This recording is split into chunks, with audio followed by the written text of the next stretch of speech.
Alors, on commence aujourd'hui une nouvelle série de prédications, non pas sur un livre particulier, mais sous le thème des paroles énigmatiques de Jésus. Si vous avez déjà lu un évangile ou l'autre, c'est certainement arrivé que vous avez lu quelques paroles et vous avez dit « mais ça, c'est complexe à comprendre, c'est difficile, je ne saisis pas trop là où il veut en venir ». On aura la lourde tâche de prendre quelques textes avec des paroles énigmatiques de Jésus et d'essayer de les expliquer, en espérant pouvoir le faire. En tout cas, c'est aujourd'hui mon défi, mais sachez qu'on va vivre ça sur un certain nombre de dimanches. Donc, les paroles énigmatiques de Jésus. Pour commencer cette prédication, j'aimerais vous parler du roi du Bhoutan. Est-ce que vous savez où se trouve ce pays, le Bhoutan? Non? Oui? Voilà, effectivement, donc c'est dans l'Asie du Sud. Donc en 1972, le roi du Bhoutan énonce la notion de bonheur national brut comme un indice servant à son gouvernement à mesurer le bonheur et le bien-être de la population du pays. Cet indice se voulait un peu plus précis que le produit national brut. Est-ce que vous savez ce qu'est le produit national brut? À quoi ça correspond? C'est la production annuelle de richesse dans un pays. Et c'est un indice qu'on utilise, en particulier dans les pays développés, avec le PIB et le revenu national brut, pour aussi mesurer finalement un petit peu le bien-être de la population. Le roi du Bhoutan voulait ainsi dissocier davantage la notion de bonheur de celui de richesse et faire droit à d'autres facteurs de bonheur que l'argent. Parce que pour ce qui est du PNB, du PIB, c'est rapporté finalement aux finances. Med Jones, qui était président de l'International Institute of Management, partant de cette idée du Bhoutan, a proposé 7 indicateurs pour calculer le bonheur d'un citoyen. Je vous lis les 7 indicateurs. L'économie, donc il y a quand même cet élément de la richesse, mais il y a aussi l'environnement, la santé physique, la santé mentale, le bien-être au travail, le bien-être social et la santé politique. Donc ça serait 7 indicateurs qu'on pourrait utiliser pour chaque citoyen et voir où il se positionne, s'il a de la joie, du bonheur de faire partie de ce pays. Cette réflexion autour du bien-être, elle est intéressante, tant elle raccroche notre désir humain de trouver un sens à notre vie, de savoir ce qui pourrait nous rendre heureux. Je pense qu'on a tous le désir d'être heureux, ou pour le dire d'une manière un peu négative, nous éloigner de la tristesse, de ce qui peut nous abattre. Et donc un bon moyen de répondre à ce bonheur, ça serait aussi peut-être de viser une vie éternelle dans la joie. Qu'est-ce que vous en pensez? Est-ce qu'on pourrait rajouter ça aux indicateurs qu'on vient de nommer? En plus des 7, rajouter une vie éternelle dans la joie. Je pense pour ma part qu'on pourrait rajouter sans trop de soucis cet indicateur aux 7 autres que Med Jones a énoncés comme un suivi du bonheur, du bien-être d'un être humain. En tout cas, c'est l'objectif d'un homme qui est venu à la rencontre de Jésus pour lui poser la question de savoir comment accéder, comment hériter de la vie éternelle. Je pense que vous connaissez cette histoire. Elle nous est racontée dans 3 évangiles, donc Matthieu, Marc et Luc.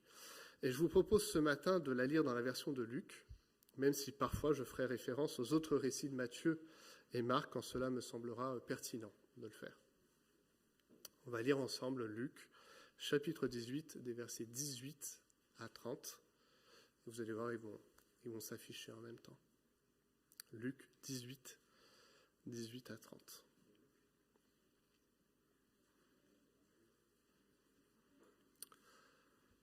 Je lis, un chef interrogea Jésus et dit, « Bon maître, que dois-je faire pour hériter de la vie éternelle ?» Jésus lui répondit, « Pourquoi m'appelles-tu bon? Personne n'est bon si ce n'est Dieu seul. Tu connais les commandements, tu ne commettras pas d'adultère, tu ne commettras pas de meurtre, tu ne commettras pas de vol, tu ne porteras pas de faux témoignages, honore ton père et ta mère. » J'ai respecté tous ces commandements dès ma jeunesse, dit-il. Après avoir entendu cela, Jésus lui dit, « Il te manque encore une chose.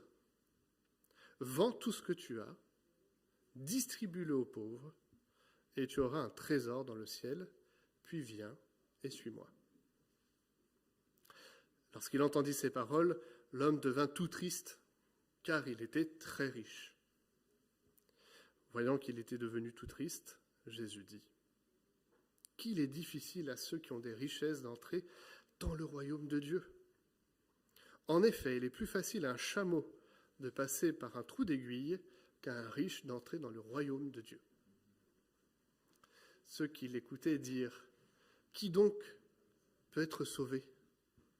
Jésus répondit « Ce qui est impossible aux hommes est possible à Dieu. » Pierre dit alors « Voici, nous avons tout quitté et nous t'avons suivi. » Jésus leur dit « Je vous le dis en vérité, on peut aussi traduire « Amen », personne n'aura quitté à cause du royaume de Dieu sa maison ou sa femme, ses frères, ses parents ou ses enfants, sans recevoir beaucoup plus dans le temps présent et dans le monde à venir, la vie éternelle. » Nous pouvons dire « Amen » à ce texte. Alors, ce passage a fait couler beaucoup d'encre, de commentateurs, d'exégètes, pour essayer de saisir ce qui se passe. L'expression il est plus facile à un chameau de passer par un trou d'aiguille qu'à un riche d'entrer dans le royaume de Dieu, c'est pas si simple que ça à saisir, à comprendre. Et donc on va essayer de voir comment ce dialogue initié peut avoir une application concrète dans nos vies et de quoi est-il question ? Quelle est la pointe du texte ? Dans ce passage, déjà, on va juste faire un travail d'observation, de description. On rencontre un homme humble et remarquable. Je crois qu'on peut dire de ce chef, de cet homme très riche, qu'il est humble et remarquable sur quelques aspects. On fait la rencontre d'un chef, nous dit le verset 18, qui vient demander à Jésus comment accéder au salut. Alors on peut imaginer qu'il avait déjà entendu parler des discours de Jésus, de ses miracles, de ce qu'il annonçait et que ça avait piqué sa curiosité à cet homme. On peut reconnaître l'humilité de la démarche. Lui, un chef, n'hésite pas à venir à la rencontre d'un maître, de poser sa question de manière très simple. Non seulement c'est un chef, mais en plus c'est un homme très riche, nous dit le texte. Donc ça rajoute aussi à cet effort d'humilité. On peut imaginer qu'il avait déjà beaucoup de choses à sa disposition, mais malgré cela, il a vraiment le désir d'aller voir le maître, Jésus, et de lui poser sa question. Alors, ce mot « maître » n'est pas souvent rapporté à Jésus dans les évangiles, et ça fait référence à la qualité de maître de la loi. Maître dans la bouche de cet homme, c'est celui qui peut bien interpréter la loi laissée par Moïse. Et un premier élément qui peut nous sembler bizarre, c'est le fait que Jésus le reprenne sur l'expression « bon maître ». Il ne veut pas du qualificatif « bon » qu'il attribue à Dieu seul. Pourquoi Jésus fait ça ? Est-ce que c'était un piège que lui tendait l'homme ? Je ne pense pas. Je pense qu'il vient vraiment avec humilité. Mais on peut revenir à la question qui précède ce qualificatif. Que dois-je faire pour hériter de la vie éternelle ? Cet homme vient se placer sous le mandat du patrimoine. Dans son patrimoine, il aimerait ajouter la vie éternelle. Je ne dis pas que c'est mauvais, mais en tout cas, c'est le vocabulaire utilisé. Et la réponse que Jésus va donner ne peut pas simplement être une juste interprétation de la loi. Ça doit aller plus loin, cette réponse de la vie éternelle. Elle dépend, elle provient de Dieu seul. C'est Dieu seul qui a la réponse de la vie éternelle. Ce n'est pas une question d'interprétation, c'est une question de relation avec Dieu. Et c'est justement tout l'enjeu de ce passage. Alors que Jésus vient de repositionner cet homme face à Dieu, ta question, ce n'est pas simplement une interprétation, mais ça va plus loin, ça procède de Dieu. Il nomme maintenant les commandements de la deuxième table de la loi. Je ne sais pas si ça vous a marqué dans la lecture, mais ce n'est pas les 10 commandements, ce n'est pas le décalogue, ce n'est pas les 10 paroles, c'en est 5 parmi les 10. Et c'est le deuxième pendant. C'est celle, alors on le dit de manière schématique, qui concerne les relations les uns aux autres. Je pense que c'est un peu réducteur de le dire comme ça, mais il y a quelque chose de ces éléments-là, dans le sens que c'est effectivement ce qui conditionne les relations qu'on devrait avoir les uns avec les autres, de ne pas le voler, de de ne pas aller piquer son homme ou sa femme, de pouvoir honorer ses parents, etc. C'est des relations les uns avec les autres. Alors c'est une réponse assez convenue. Ce que dit là Jésus, ce n'est pas exceptionnel dans le texte. Des scribes, des pharisiens auraient pu aussi donner ce type de réponse, et une réponse assez standard. Mais là où cet homme est humble et remarquable, et j'aimerais maintenant venir sur le côté remarquable, c'est qu'il a respecté en fait les commandements que Jésus vient d'énoncer. Jésus vient de lui dire 5 commandements qui ne sont pas simples. Je ne vais pas faire un tour là dans notre salle de culte, mais est-ce qu'on est tous capables de dire qu'on a respecté depuis notre jeunesse les 5 commandements qui viennent d'être énoncés sans jamais faire d'écart? Ce n'est pas évident. Donc lui, il dit que c'est le cas, et c'est remarquable parce que Jésus ne le contredit pas. Ce qui semble signifier que c'est bien le cas, que depuis sa jeunesse, cet homme a bien respecté ces commandements-là. Je vous ai dit que parfois j'allais citer d'autres évangiles. Dans l'évangile de Marc, la réponse de Jésus à ce oui, dans le respect des 5 commandements, ça va un peu plus loin que ce que dit Luc. Jésus l'aima. Jésus aima cet homme face à cette réponse. Ce n'est pas souvent que Jésus est admiratif ou qu'il dit qu'il aime ce qu'il entend, mais là, en tout cas, Marc a relevé que Jésus aima cet homme face à la réponse qui a été donnée. Donc c'est pas rien, et je crois que ça fait partie du caractère remarquable de cet homme qui vient à la rencontre de Jésus. Donc voilà, un homme humble, un homme remarquable, qu'on pourrait suivre en exemple sur un certain nombre d'éléments. Mais un problème se pose, on vient de le lire, vous connaissez tous le problème. Tout semble très bien parti pour que sa demande soit exaucée, mais Jésus rajoute une dernière chose à la liste précédente. Quelque part, cet homme avait dit, voilà, qu'est-ce que je dois faire? Et Jésus était venu sur son terrain, tu dois faire ça. On voit que cet homme l'a appliqué, donc Jésus dit, écoute, maintenant il te manque juste une chose, et tu pourras accéder à ta demande de la vie éternelle. On l'a lu ensemble. Cette chose, c'est qu'il devra se séparer de sa richesse, qui constitue le dernier obstacle à franchir pour la vie éternelle. Et c'est non seulement s'en séparer, mais le donner aux pauvres. C'est l'ensemble des éléments, c'est une séparation qui accompagne un geste. Et là, c'est le drame, nous dit le texte. Au lieu de la joie qu'il venait rechercher, dans les évangiles, le salut, la vie éternelle, c'est lié à la joie. Normalement, quand vous accédez au salut, à la vie éternelle, vous avez de la joie intérieurement. Au lieu de cette joie qu'il venait rechercher, cet homme-là, il nous repart, nous dit le texte, tout triste. Et que s'est-il passé? Pourquoi a-t-il buté sur ce dernier effort? Alors, les exégètes ont compris parfois très littéralement ce passage, en déduisant qu'on ne peut pas être riche et croyant. Que si on a beaucoup de richesses, c'est pas accessible, le royaume de Dieu. Ce qui peut être corrélé à ce que Jésus a dit, si ça sera plus dur pour un riche d'aller vers le royaume de Dieu que d'un chameau passé par une aiguille, par le trou d'une aiguille.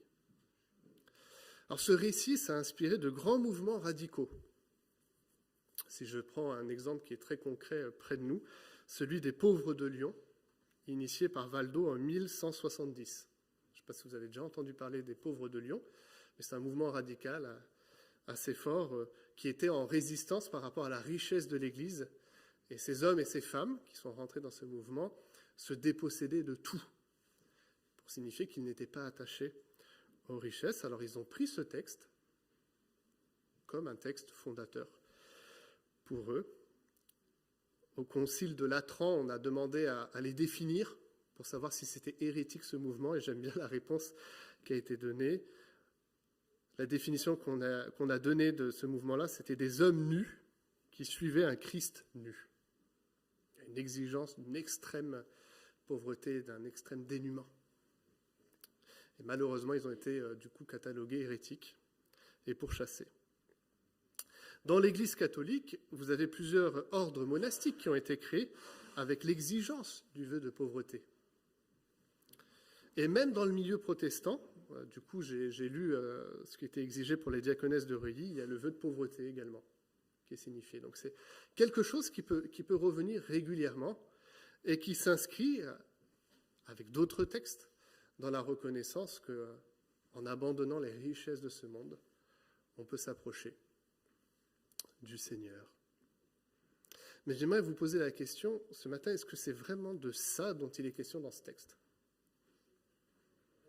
Est-ce que le réel problème de cet homme, c'est les richesses qu'il possède, ou est-ce que c'est le symptôme d'un problème plus profond chez lui ? Si je vous pose la question, c'est qu'en fait, ce n'est pas le seul riche dans la Bible. Et il y a sûrement des hommes qui devaient être plus riches que celui-là. Si on regarde l'Ancien Testament, vous avez Abraham, on dit qu'il a un troupeau d'une importance énorme. C'est un homme très très riche, Abraham. Vous avez Job. Alors Job, il a alterné entre très grande richesse, très grande pauvreté, puis très grande richesse. Vous avez Boz. Erwan nous a parlé il n'y a pas très longtemps de l'histoire de Ruth et Boz. Boz, c'est quelqu'un qui a du patrimoine, qui a beaucoup de richesses. Vous avez dans le Nouveau Testament Zachée. Zachée, il pèse, comme on dit, il a de l'argent. Et c'est intéressant parce que quand Jésus vient à sa rencontre, Zachée est prêt à redonner. Mais en tout cas, il vient avec l'expression d'une richesse. Vous avez Nicodème, Joseph d'Arimathie. Joseph d'Arimathie, le texte des évangiles nous dit qu'il est riche. C'est pour ça qu'il a pu aussi aider pour la sépulture de Jésus. Et vous avez très proche de Jésus, en fait, et des disciples, des femmes qui pourvoyaient aux besoins de Jésus et des disciples. Il nous est dit qu'il y avait des femmes qui avaient pas mal d'argent, qui assistaient dans les dépenses nécessaires. Jésus et les disciples.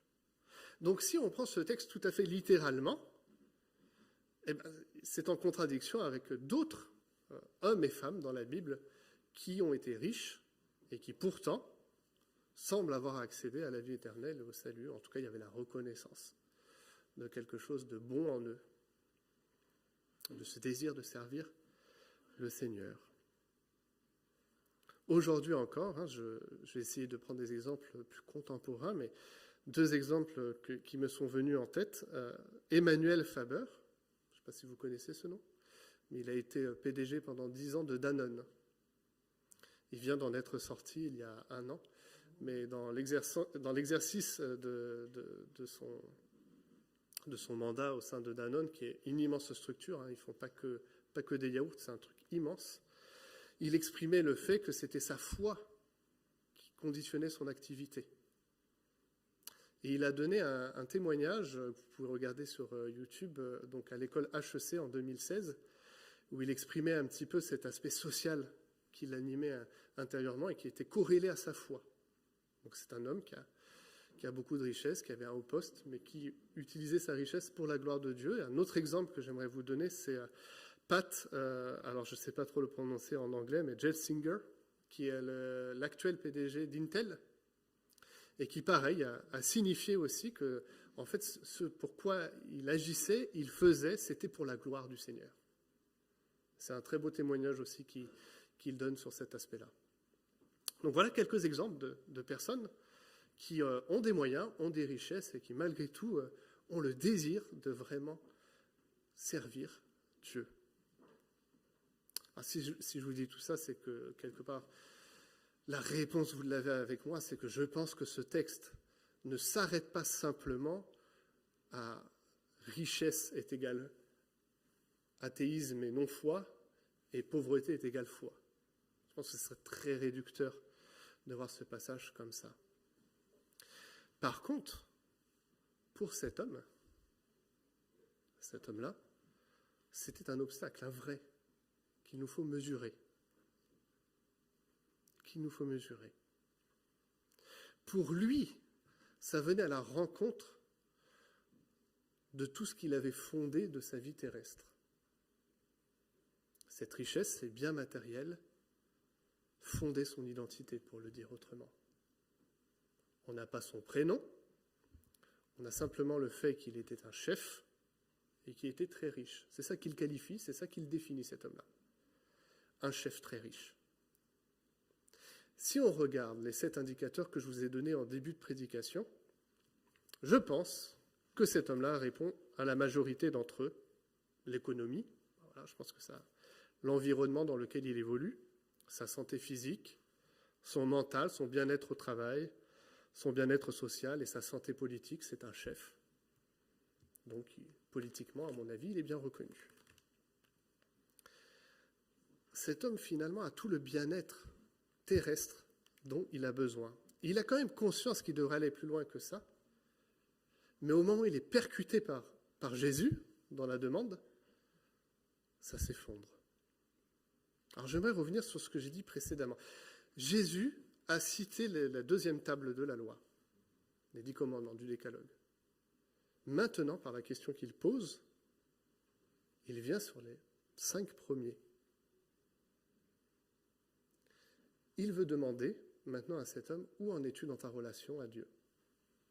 Où es-tu dans ta relation de dépendance, de reconnaissance au Seigneur? Où est-ce que tu te situes par rapport à ça?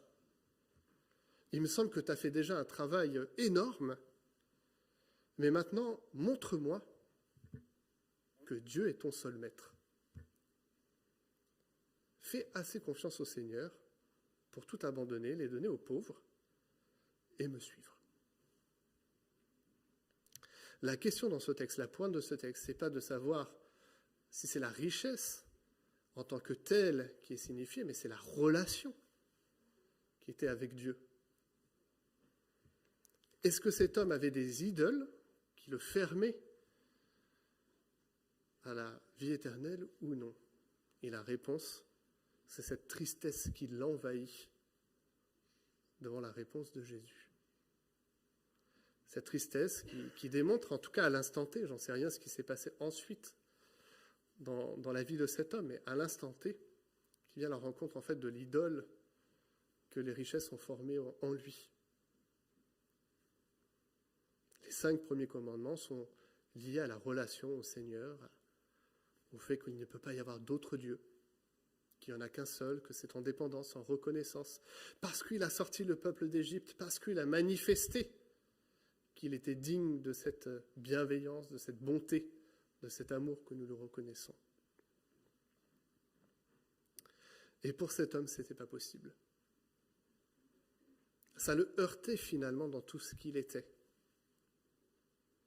Et c'est là qu'on peut comprendre que vie éternelle, c'était lié finalement au patrimoine qu'il avait déjà initié dans sa vie terrestre, mais qu'il n'avait pas pris conscience que Dieu avait aussi la capacité d'exiger de tout lâcher pour le suivre, que non seulement c'était une exigence, mais c'était même la seule exigence de la foi, d'être prêt à tout abandonner pour le suivre. Alors ça nous questionne ce matin. En tout cas, moi, ça m'a questionné et j'ai fait lire ma prédication à l'une de mes sœurs. J'ai 2 sœurs, donc j'en ai téléphoné à une. On a lu ce texte ensemble, on en a parlé, et puis tous les deux, on a fait la même remarque. Ouais, j'espère que Dieu ne nous demandera jamais ça. Parce que ça serait compliqué à entendre, cette parole. Lâche tout ce que tu as mis de côté, tout ce que tu as fait. Lâche tout, tu donnes tout ça aux pauvres et suis-moi. Si ça nous questionne, je crois que c'est le but du texte, c'est de savoir où en est-on dans notre relation au Seigneur.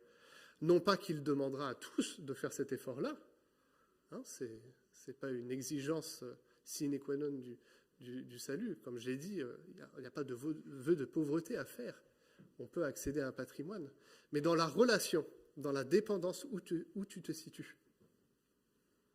Est-ce que tu es prêt à être dépendant de moi, l'Éternel, ton Dieu, ou pas? Et vous avez un glissement qui s'opère dans le dialogue, qui parle de Dieu au début pour arriver vers le Christ. Puisque la réponse à la fin, c'est « suis-moi ». Donc, de cette première parole, c'est à Dieu seul que vient le qualificatif « bon ». Jésus, finalement, le prend pour lui-même et dit « voilà, ce que je te dis, c'est bon. Suis-moi. Suis-moi et tu auras accès à ce que tu demandes. » Et c'est un glissement assez pédagogique, mais qui voilà, c'est l'évangile, je crois, dans sa beauté, qui vient de Dieu à quelqu'un qu'il voit en face à face et qui est disponible là, qui lui tend la main pour qu'il puisse le suivre. C'est aussi la reconnaissance, et je crois que c'est important si on vient sur le thème des richesses, des biens matériels, que tout cela, c'est créationnel au sens que voilà, les matériaux, c'est Dieu qui les a créés. L'argent, c'est une invention humaine, mais qui est pas dans ce cas-là une donnée créationnelle au sens que c'était pas là avec la création, la notion fiduciaire, la notion de l'argent. C'est quelque chose qu'on a inventé normalement pour servir nos échanges, une relation entre nous. Si vous prenez un billet en lui-même, pour le papier qu'il coûte, il vaut rien. C'est parce qu'on a établi qu'on lui donnait telle ou telle somme. Et ce qu'il veut faire prendre conscience, Jésus, à cet homme-là, c'est que d'un élément qui devait servir les relations humaines, servir les échanges, c'est devenu un point d'achoppement pour cet homme-là. Et c'est le propre de l'idole, pour le dire autrement. Le propre de l'idole, c'est de se créer quelque chose à son image et de le servir, ce qui en soi est une absurdité totale. C'est nous qui l'avons créé. Pourquoi s'agenouiller face à un truc qu'on a créé? Mais c'est le propre de l'idolâtrie. C'est de créer quelque chose à notre image pour le servir. Et c'est vrai que la richesse en fait partie, parce que la richesse vient souvent avec un certain nombre d'atouts, d'une sécurité, d'un confort social, économique, de santé. Tout cela, finalement, appelle cet homme à reconnaître qu'il faut qu'il aille au-delà du terrestre pour aller vers le royaume de Dieu. Et Dieu a lié vie éternelle et royaume de Dieu, c'est ce que Jésus fait également. Pour arriver au dernier point de ce texte, on passe maintenant du côté de cet homme riche pour aller vers du côté des disciples qui interrogent ce qu'ils viennent d'entendre. Parce qu'au fond, c'est assez scandaleux. C'est assez scandaleux ce que vient de dire Jésus. Jésus va maintenant répondre aux disciples qui sont surpris par la tournure des événements et en particulier les dernières phrases du Seigneur. Je vous les relis, juste pour qu'on les ait tous en tête. En effet, ça c'est ce qu'il dit maintenant aux gens qui sont auprès de lui, il est plus facile à un chameau de passer par un trou d'aiguille qu'à un riche d'entrer dans le royaume de Dieu. Ceux qui l'écoutaient dire, mais qui donc peut être sauvé? Et Jésus répondit, ce qui est impossible aux hommes est possible à Dieu. Cette image, elle est assez saisissante, je crois. En tout cas, pour vous donner une explication qui me semble intéressante au niveau contextuel, Jésus prend le chameau parce que c'était le plus gros animal du Proche-Orient. Je ne sais pas si vous avez déjà vu un chameau pour de vrai, mais c'est balèze comme bête. Et le trou d'aiguille, c'est vraiment le plus petit. Donc vous avez le plus gros animal qui devrait passer par le plus petit trou qui est disponible, quoi. Donc il y a effectivement quelque chose de l'impossibilité. Je veux dire, ceux qui ont entendu ça ont raison de dire, mais qui donc peut être sauvé? Là, tu nous précises une impossibilité quelque part. Et Jésus répond, ce qui est impossible aux hommes était possible à Dieu. Alors pour bien des contemporains de Jésus, c'était d'autant plus difficile à entendre que la richesse était un signe extérieur de la bénédiction divine. Dans l'Ancien Testament, un signe de la bénédiction, c'est la richesse parmi d'autres choses. Et voilà que Jésus en fait un parfait obstacle à l'Évangile par une expression donc qui restera visuellement marquante jusqu'à aujourd'hui. Et derrière cette réaction de ceux qui l'écoutaient, on parlait de paroles énigmatiques au début, c'est un mystère pas évident qui se dessine dans notre texte. Et qu'on pourrait le résumer comme le fait François Beauvon, qui est un des commentateurs que j'ai lu, mais c'est finalement une question qui traverse tout le christianisme et jusqu'à aujourd'hui nous traverse aussi nous. Comment on peut concilier un salut inaccessible aux humains, qui dépendent de Dieu, et un salut accessible aux humains que Dieu confère en récompense aux vies respectueuses des exigences divines? Comment on concilie les deux? de dire qu'en fait c'est impossible de venir au Christ sans lui, mais en même temps, ça nous est aussi accessible parce qu'on a une réponse qui est demandée, une réponse qui est sollicitée de notre part, qui est celui de venir, de dire oui, et puis de le servir. Et à cette question, en fait, Jésus va aller à la rencontre des disciples. Vous savez, Pierre, qui vient et qui, à mon avis, se pose pas mal de questions par rapport à ce qu'il vient d'entendre, et dit, mais voici, en fait, nous, on a tout quitté, on t'a suivi. En fait, j'imagine la scène et je me dis, bon, il veut être rassuré, quoi. Il veut être rassuré par Jésus et s'entendre dire que oui, il n'y a pas de problème, il aura la vie éternelle. Et Jésus vient à la rencontre de cette question, il ne veut pas l'éviter. Il dit, je vous le dis en vérité, personne n'aura quitté à cause du royaume de Dieu sa maison, ou sa femme, ses frères, ses parents ou ses enfants, sans recevoir beaucoup plus dans le temps présent et dans le monde à venir la vie éternelle. Jésus vient à la rencontre des disciples dans leur attente, en disant, oui, j'acte que vous avez vraiment tout quitté et que vous m'avez suivi. Ça, c'est quelque chose que je veux poser avec vous, qui est vrai. Vous avez donné un élément de réponse à mon appel. Mais rappelons-nous aussi que s'ils ont suivi, et je pense que chacun l'a en tête, c'est chacun son histoire, aux disciples, c'est parce que Jésus, au début, est venu à leur rencontre et a dit « Viens et suis-moi ». C'est ce qui s'est passé pour Matthieu. Il est venu à la rencontre de Matthieu, « Lève-toi, suis-moi ». C'est ce qui est arrivé pour Pierre, qui pose la question, et son frère André. « Levez-vous et suivez-moi ». Et c'est exactement en fait la question qu'il a posée à cet homme riche. Ben voilà, tu te départs de tout ce que tu as, et puis suis-moi. En même temps, il faut reconnaître que si Jésus ne l'avait pas fait, n'avait pas fait le premier pas, il n'aurait pas réagi, il n'aurait pas accédé quelque part. Dans la deuxième aussi, il faut reconnaître la réponse qui a été donnée, offerte, c'est les deux ensemble, pas décorréler. C'est les deux, c'est pour venir sur ce que je disais de données créationnelles. Il est ainsi que nous sommes appelés en réponse à ce que Dieu nous dit et qu'on est parfaitement responsable de la réponse qu'on donne ou non. Et en même temps, c'est le mystère qu'il faut tenir ensemble. Dieu nous appelle et la foi procède de lui. La grâce seule, la foi seule en Christ. Toujours est-il que le Seigneur souhaite élargir au domaine de la richesse pour dire, mais finalement, ce que vous devrez quitter parfois, ce n'est pas vos biens matériels, mais c'est aussi dans les relations que vous vivrez.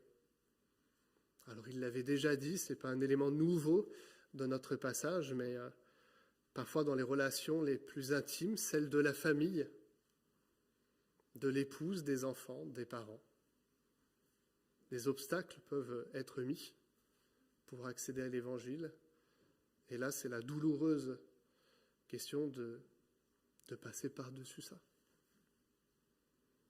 Des biens matériels, mais des relations qui sont parfois les plus intimes, pour aller et suivre la personne du Christ. À travers cette histoire de ce chef très riche, c'est la question de l'exigence du disciple. Et à nouveau, ça nous pose la question ce matin, où on se situe ? Sur la question de la vie éternelle, d'accord, sur la question du salut, peut-être, et tant mieux, mais aussi sur l'aujourd'hui de notre vie de disciple. Où on se situe ? Est-ce qu'on est prêt à abandonner des idoles de nos vies pour venir à la rencontre du Christ ? Et je ne l'ai pas dit, mais j'aimerais le souligner maintenant. Ce qui est excellent dans ce texte, et c'est pas un hasard, c'est le Saint-Esprit qui le permet, c'est que si on lit les 2 versets précédents à notre passage, c'est en fait le récit des petits-enfants qui viennent au Seigneur. Donc vous avez les petits-enfants qui viennent, et Jésus qui dit, voilà, laissez-les venir à moi. Eux sont naïfs, naïfs au sens positif du terme, ils n'attendent pas plus de choses que ma présence, que ma disponibilité, que je sois là. À cet homme riche, c'est la question qu'il pose. Est-ce que tu es prêt d'être un petit enfant ? À la question des disciples qui vont devoir apprendre pendant 3 ans ce que revêt cette exigence, cette question qui reviendra. Est-ce que vous me faites confiance? Est-ce que vous irez au bout avec moi? Le Seigneur termine par une note positive. Dans le temps présent, si ce n'est pas effectivement des richesses matérielles ou des relations parfaites, avec parfois des ennemis qui peuvent nous faire du mal ou des incompréhensions, etc. C'est en tout cas la possibilité, et je crois que c'est à accueillir pour ce que c'est dans ce texte. Cet homme riche se positionnait dans le temps présent et dans l'éternité. Jésus veut répondre aux deux, dans son élément de réponse qu'il donne. Je vous dis en vérité, personne n'aura quitté à cause du royaume de Dieu sa maison, sa femme, ses frères, ses parents ou ses enfants, sans recevoir beaucoup plus dans le temps présent. Dans ce temps-là, dans l'instant du présent, dans nos vies, c'est peut-être pas de richesse matérielle dont il est question, mais c'est une possibilité. Ce n'est pas dans toutes les relations, mais c'est aussi une possibilité d'avoir de belles relations.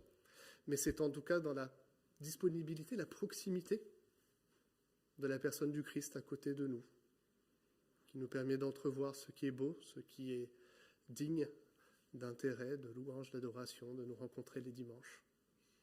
Et puis il y a aussi cette pensée de l'éternité pour Christ, dans le temps présent, mais aussi dans le monde à venir, la vie éternelle. On commence par cette question de la vie éternelle, on termine par elle. La vie éternelle, oui, elle est disponible en moi. Et c'est du coup une eschatologie. Alors eschatologie, c'est un gros mot pour dire dans cette idée de la fin des temps. Donc dans cette eschatologie espérante, joyeuse et persévérante qui veut positionner aussi les disciples. Vous avez abandonné. Vous avez la pensée même de l'abandon, c'est ce qu'exprime Pierre. Et pourtant, vous avez déjà tout. Alors saisissez-vous de cette joie, de me connaître et de pouvoir me suivre. Alors qu'on arrive à la table du Seigneur, je vous invite simplement à prier, puis Erwan à s'approcher. Prions. Seigneur, ce matin, merci pour ce texte qui vient à la rencontre de ce que nous sommes, de ton amour, de ta persévérance, de ta disponibilité, de ta joie, de ton appel aussi, de ce texte qui résonne de te faire confiance, d'être dépendant de toi. Seigneur, on veut le recevoir en tant que tel ce matin, peut-être questionner aussi ce qui nous attache encore et nous éloigne de toi, pour nous en détacher et venir à ta rencontre pleinement. Seigneur, tu connais chacune de nos situations de vie. Tu sais ce qui nous attache ou pas. Merci pour la pédagogie dont tu uses auprès de cet homme et aussi auprès de nous, dans ta patience, dans ta disponibilité pour cela. Apprends-nous à vivre avec les biens que tu nous donnes, dans le souci aussi de savoir, en ce qui concerne les richesses, pouvoir redonner aussi aux pauvres, à ceux qui nous entourent, que tu puisses éloigner de nous l'orgueil, le sentiment de puissance, un faux sentiment de sécurité, que nous puissions puiser en toi sécurité et paix, pour l'aujourd'hui et pour l'éternité. Amen.